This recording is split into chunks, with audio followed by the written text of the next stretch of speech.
India ஒரு democratic கண்ட்ரின்னு சொல்கிறோம், அதாவது ஜனநாயக நாடு.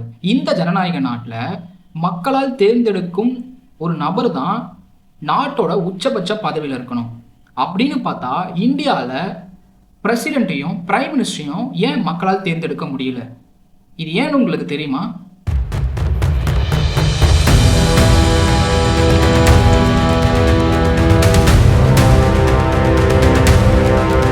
இந்தியன் கான்ஸ்டிடியூஷன், அதாவது இந்திய அரசியலமைப்பு சட்டத்தை உருவாக்கியவர்கள் ஏன் இந்த முறையை ஃபாலோ பண்ணினார்கள், அதாவது பின்பற்றினார்கள் உங்களுக்கு தெரியுமா?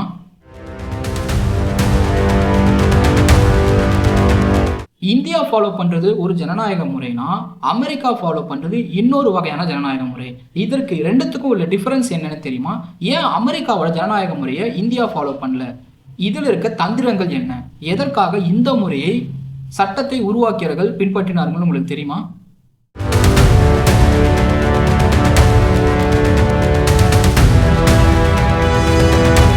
இந்தியா கிட்டத்தட்ட 200 வருடங்களா பிரிட்டிஷர்ஸோட கையில தான் இருந்தது. அவங்க ஆட்சி தான் இங்க நடந்துட்டு இருந்தது. பிரிட்டிஷர்ஸ் கையில இந்தியா இருக்கும்போது பார்லிமெண்டரி சிஸ்டம் தான் இங்கிலாந்துல இருந்து இந்தியா வரைக்குமே இருந்தது. இந்த சிஸ்டத்துல கிங்கு குயின் இருப்பாங்க. நீங்க பாத்தீங்கன்னா இங்கிலாந்துல இன்னும் வரைக்கும் கிங்கு, அதாவது ராஜா ராணின்ற ஒரு முறை இன்னும் வரைக்குமே பின்பற்றிட்டு இருக்காங்க. இந்த முறையில அந்த கிங்கு குயின்ன்றவங்க செரமினல் ஹெட்னு சொல்லுவாங்க. பிரைம் மினிஸ்டர் மக்களால் தேர்ந்தெடுப்பவரை கவர்மெண்ட் ஹெட்னு சொல்லுவாங்க. 1950ல இந்தியா சுதந்திரம் அடைஞ்சதுக்கு அப்புறம் இந்தியாக்கான புதிய சட்டத்தை உருவாக்கும் முறையை தொடங்கினார்கள். இதற்கு ஒரு குரூப், இந்த குரூப்ல யாரெல்லாம் இருந்தாங்கன்னு பாத்தீங்கன்னா டாக்டர் அம்பேத்கர், ஜவஹர்லால் நேரு, ராஜேந்திர பிரசாத், இது மாதிரியான ஆட்கள் அந்த குரூப்ல இருந்தாங்க. இவங்க தான் அடுத்த இந்தியாவின் சட்டத்தை உருவாக்கும் முறையில பெரிதும் பங்காற்றினார். இதுல தலைமை வகித்தவர் அம்பேத்கர்னே சொல்லலாம். இவங்க எல்லாம் முடிவு பண்ணி தான் இந்தியால பார்லிமெண்டரி சிஸ்டம் முறையை கொண்டு வந்தாங்க. இந்த பார்லிமெண்டரி சிஸ்டம்னா என்னன்னு பாக்குறதுக்கு முன்னாடி இந்தியா ஒரு டெமோக்ராட்டிக் கண்ட்ரினால, அதாவது ஜனநாயக நாடுன்றனால இங்க மக்கள் தேர்ந்தெடுக்கும் முறைன்றது கன்ஃபார்மா இருக்கும். ஆனா 1950ல 2 வகையான மக்கள் தேர்ந்தெடுக்கும் முறை, அதாவது டெமோக்ராட்டிக் கண்ட்ரி இருந்தது. ஒன்னு பாத்தீங்கன்னா பார்லிமெண்டரி சிஸ்டம், இன்னொன்னு பாத்தீங்கன்னா பிரசிடென்சியல் சிஸ்டம். இந்த பிரசிடென்சியல் சிஸ்டம் என்னன்னு பாத்தீங்கன்னா இது அமெரிக்கா மாதிரியான நாடுகள்ல இருந்த முறை. அதாவது மக்கள் நேரடியாக யாரு பிரசிடென்ட்ன்றது தேர்ந்தெடுக்கும் முறை தான் பிரசிடென்சியல் சிஸ்டம். இதற்கு இடையில, அதாவது மக்களுக்கும் பிரதமருக்கும் இடையில எந்த ஒரு ஸ்ட்ரக்சர்டு அமைப்பும் இருக்காது. இவங்க மூலமா தேர்ந்தெடுக்கும் முறை, மக்கள் ஒருத்தரை தேர்ந்தெடுப்பாங்க, அங்கிருந்து இன்னொருத்தர் பிரசிடென்ட் தேர்ந்தெடுக்கும் முறைன்றது ஒண்ணு கிடையாது. மக்கள் நேரடியாகவே யாரு பிரசிடென்ட்ன்றதை தேர்ந்தெடுப்பாங்க. இதனால என்னன்னு பாத்தீங்கன்னா கவர்மெண்டோட ஹெட்டும் ஸ்டேட்டோட ஹெட்டுமே ஒரே ஆளா இருந்தாங்க. இதற்கு எடுத்துக்காட்டா இப்ப இருக்கிற ட்ரம்ப்பை எடுத்துக்கிட்டோம்னா கவர்மெண்டோட ஹெட்டும் ட்ரம்ப் தான், ஸ்டேட்டோட ஹெட்டும் ட்ரம்ப் தான். ஆனா இன்னொரு முறை தான் பார்லிமெண்டரி சிஸ்டம். இந்த பார்லிமெண்டரி சிஸ்டம்ன்றது யூகே இந்த மாதிரியான நாடுகள்ல செயல்முறையில இருந்தது 1950ல. சோ இந்தியா அவங்களோட முறையை எடுத்துக்கிட்டனால இங்க செரமினல் ஹெட்னு ஒருத்தரை வைக்கணும்னு முடிவு பண்ணாங்க. மக்கள் தேர்ந்தெடுப்பவரை பிரைம் மினிஸ்டர்ன்ற ஒரு பதவியில வைக்கணும்னு முடிவு பண்ணாங்க. மக்கள் யாரு பார்லிமெண்ட்ல பங்கேற்கணும்ன்றத மக்கள் முடிவு பண்ணுவாங்க. அந்த பார்லிமெண்ட்ல பங்கேற்கும் நபர் யாரு பிரைம் மினிஸ்டர்ன்றத முடிவு பண்ணுவாங்க. இது புரியுறபடி சொல்லணும்னா யாரு அதிகமா ஓட்டு வாங்கி ஜெயிக்கிறாங்களோ அவங்கள எம்பின்னு சொல்லுவாங்க, அதாவது மெம்பர் ஆஃப் பார்லிமெண்ட். இந்த மெம்பர் பார்லிமெண்ட்ல யாரு பிரைம் மினிஸ்டர் ஆகணும்ன்றதை ஓட் பண்ணுவாங்க. அதிக எம்பிஸ் எந்த நபருக்கு பிரைம் மினிஸ்டர் ஆகணும்ன்றதை ஓட் பண்றாங்களோ அவங்க தான் பிரைம் மினிஸ்டர் ஆவாங்க. அப்போ பிரசிடென்ட்ன்றது என்னன்னு பாத்தீங்கன்னா member of parliament and member of legislative assignment, அதாவது எம்பிஸும் எம்எல்ஏஸும் சேர்ந்து ஓட் பண்ணி வரும் நபர் தான் பிரசிடென்ட்னு சொல்லுவாங்க. ஆனா பிரைம் மினிஸ்டர்ன்றது எம்பிஸ் மட்டும் ஓட் பண்ணி வரும் நபர். இந்த இடத்துல பிரசிடென்ட்ன்றது ஸ்டேட்டோட ஹெட்டாவும் பிரைம் மினிஸ்டர்ன்றது கவர்மெண்டோட ஹெட்டாவும் முடிவு பண்ணாங்க. ஸோ இதனால பிரசிடென்ட்ன்றவர் தான் இந்தியாவின் முதல் குடிமகன்னே சொல்லுவாங்க. ஆனா இந்த முதல் குடிமகன் மக்களால டைரக்டா தேர்ந்தெடுக்கல. இன்னொரு விஷயம், இங்க பார்லிமெண்ட் சிஸ்டம் ஃபாலோ பண்றனால பிரசிடென்ட்டுக்கு ரியல் பவர் கிடையாது. பிரைம் மினிஸ்டருக்கு தான் ரியல் பவரே இருக்கு.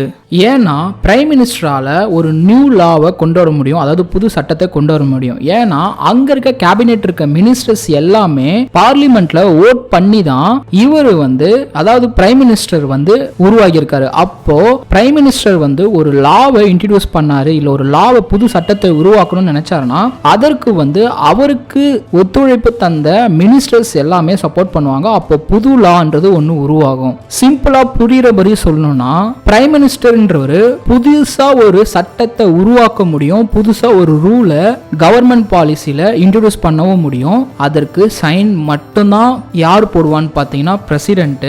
ஆனா பிரசிடென்ட் கேபினெட் மினிஸ்டர்ஸோட அட்வைஸ்ல தான் இருக்கணும்னு சொல்றாங்க. ஆனா கேபினெட் மினிஸ்டரோட அந்த கேபினெட்டோட ஹெட் பிரைம் மினிஸ்டர். அப்போ ரியல் பவர் யாருக்கு இருக்குன்னு பாத்தீங்கன்னா பிரைம் மினிஸ்டருக்கு தான் இருக்கு. ஃபார் எக்ஸாம்பிளா இப்ப இருக்கிற சிச்சுவேஷன் எடுத்துக்கிட்டீங்கன்னா நம்ம இந்தியாவோட பிரசிடென்ட் யாருன்னு பாத்தீங்கன்னா அதாவது ஜனாதிபதி திரௌபதி முர்மு. ஆனா பிரதமர் யாருன்னு பாத்தீங்கன்னா மோடி. இங்க ரியல் பவர் மோடிக்கு தான் இருக்கு. இந்த பார்லிமெண்ட் சிஸ்டம் முறையை தான் இந்தியாவில் நடைமுறைப்படுத்தப்படும்னு முடிவு பண்ணதுக்கு அப்புறம் 1950 அம்பேத்கர் தலைமையான குழு சட்டத்தை உருவாக்க தொடங்கினார்கள். இன்னும் ஒரு சிலர்கள் மத வேலைகளை பார்த்துட்டு இருந்தாங்க.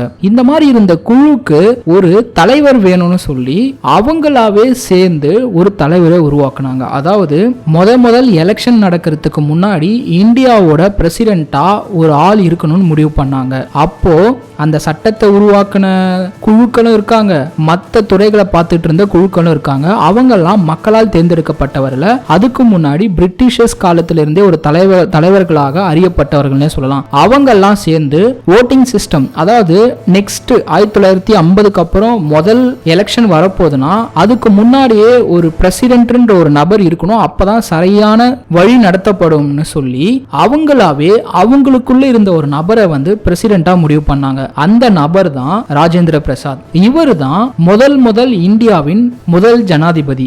பிரிட்டிஷர்ஸ் கவர்மெண்ட்டுக்கு அப்புறம் 1950 இண்டிபெண்டன்ஸ் சுதந்திரம் ஆனதுக்கு அப்புறம் இவர் தலைமையின் கீழ் இருந்த தலைவர்கள் தான் புதிய சட்டத்தை முறையை உருவாக்கி எலெக்ஷனை இந்தியா ஃபுல்லா நடத்தினாங்க. அந்த எலெக்ஷன்ல ஜெயிச்சு மெம்பர் ஆஃப் பார்லிமெண்ட் எம்பிஸ் வந்தாங்க. எம்பிஸ் தான் பிரைம் மினிஸ்டர் உருவாக்குனாங்க. இப்படி முதல் பிரைம் மினிஸ்டரா உருவானவர் யாருன்னு பார்த்தீங்கன்னா இந்தியாவின் முதல் பிரைம் மினிஸ்டர் பிரதம மந்திரி யாருன்னு பார்த்தீங்கன்னா ஜவஹர்லால் நேரு. பார்லிமெண்ட்ரி சிஸ்டம் இந்தியாவில் கொண்டு வரதுக்கு ஒரு சில முக்கியமான காரணம் என்னன்னு பார்த்தீங்கன்னா இந்தியாவில் பலதரப்பட்ட மதங்களும் மொழிகளும் அவங்க எல்லாரையுமே வெவ்வேறு குழுக்களையுமே ரிப்ரசன்ட் பண்ற பார்ட்டிஸை எம்பிஸ் ஆக்கி அவங்களையுமே இந்தியாவோட ஹையஸ்ட் பவர்ல இருக்க பிரைம் மினிஸ்டரை தேர்ந்தெடுக்கக்கூடிய ஒரு மதிப்பு கொடுக்கணும்னு சொல்லியே பார்லிமெண்ட் சிஸ்டமை இந்தியாவில் எடுத்துட்டு வந்தாங்க. அது மட்டும் இல்லாம இன்னொரு முக்கியமான ரீசன் என்னன்னு பார்த்தீங்கன்னா பிரசிடென்ஷியல் சிஸ்டம்ல டைரக்டா பிரசிடென்ட்டை பீப்புள்ஸ் தேர்ந்தெடுத்து, அதாவது மக்கள் டைரக்டா பிரசிடென்ட்டை தேர்ந்தெடுக்கிறனால அவங்களால அடுத்த 5 வருஷத்துக்கு பிரசிடென்ட்டை மாற்றவே முடியாது. இது மிகப்பெரிய டிராபேக்கா இருக்கு பிரசிடென்ஷியல் சிஸ்டம்ல. அதுவே பார்லிமெண்ட் சிஸ்டம்ல எம்பிஸ் ஓட் பண்ணி, அதாவது எம்பிஸ் சப்போர்ட் பண்ணலனா பார்லிமெண்ட்ல யார் பிரைம் மினிஸ்டர் ஆகணும்ன்றத நம்பிக்கை வாக்கெடுப்புன்னு ஒன்று எடுப்பாங்க. அந்த நம்பிக்கை வாக்கெடுப்புல தோத்து போயிட்டாங்கன்னா பிரைம் மினிஸ்டர் அவங்களோட பொசிஷன்ல இருந்து ரிசைன் பண்ணிட்டு போயிடுவாங்க, இல்ல அதுக்கு தகுதி இல்லாம போயிடுவாங்க. சோ இந்த பார்லிமெண்ட் சிஸ்டம்ல தேர்ந்தெடுக்கும் நபர், அதாவது பிரைம் மினிஸ்டரா தேர்ந்தெடுக்கும் நபர் ஆட்சிக்கு வந்ததுக்கு அப்புறம் ஏதாச்சும் தவறுகள் செஞ்சாலுமே நம்பிக்கை வாக்கெடுப்புன்ற முறையில அவங்களோட பொசிஷனை தக்க வச்சுக்கலாம், இல்லாம அவங்க அந்த பொசிஷன் இல்லாமையும் போகலாம். இது டெமோக்ராட்டிக் கண்ட்ரில ஒரு முக்கியமான விஷயம்ன்றனால இந்த மாதிரி பார்லிமெண்ட் சிஸ்டம் இந்தியால கொண்டு வந்தாங்க. ஒரே ஒரு ஹையஸ்ட் பவர் பிரைம் மினிஸ்டர் கிட்ட மட்டும் இல்லாம ஒரு சில பவர்கள் ஜனாதிபதி பிரசிடென்ட் கிட்ட இருக்கணும்னு சொல்லி இந்த முறையை இந்தியாவில் கொண்டு வந்திருக்காங்க. ஏன்னா பிரசிடென்ஷியல் சிஸ்டமில் அவர் மட்டும், அதாவது அந்த பிரசிடெண்ட்டாக இருக்கவர் மட்டுமே ஒரு லாவை கொண்டு அதை நடைமுறைப்படுத்தவும் முடியும். அது மாதிரியான சுச்சுவேஷனில் ஒரு லாவை கொண்டு அவரால் பர்மனெண்ட்டாக அந்த பிரசிடென்ட் பொசிஷனில் இருக்கவும் முடியும். விச் மீன்ஸ் இது ஒரு டிக்டேட்டர்ஷிப், அதாவது அதிபராகும் முறை, அதாவது சர்வாதிகார முறைக்கு வழிவகுக்கும்னு சொல்லி பிரசிடென்ஷியல் சிஸ்டமை நம்ம நாட்டில் கொண்டு வரலை. இது மாதிரி இந்தியாவின் மிக முக்கியமான வரலாற்று நிகழ்வுகளை பற்றி நீங்கள் தெரிஞ்சுக்கணும்னு நினச்சிங்கன்னா இந்த யூடியூப் சேனலை சப்ஸ்கிரைப் பண்ணிடுங்க, ஒரு லைக்கும் பண்ணிவிடுங்க.